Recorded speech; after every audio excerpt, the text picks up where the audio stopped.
Do you guys really know how to fix a processor on a motherboard? Let's see.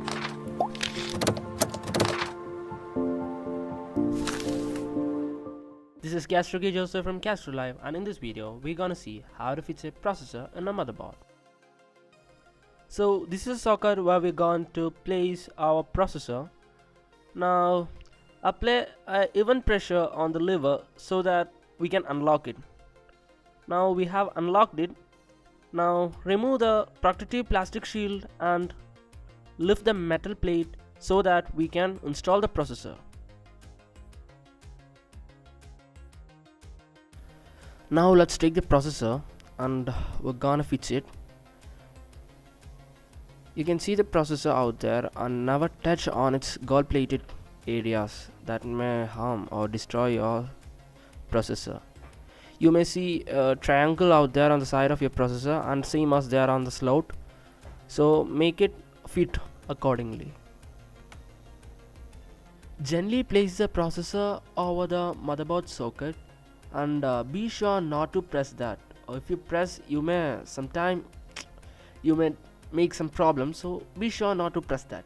Now gently close the metal plate and pull down the lever to lock it.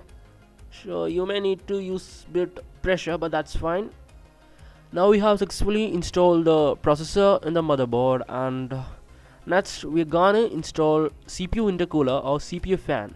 So let's do it. This is the CPU intercooler that we have got along with the processor. So you can see a thermal solution out there. Be sure not to touch that can cause cancer. It is carcinogen.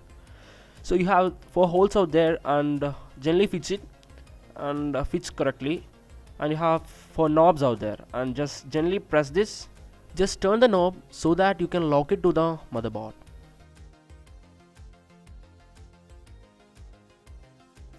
Now we have a wire coming out from the CPU intercooler. Let's go and connect this.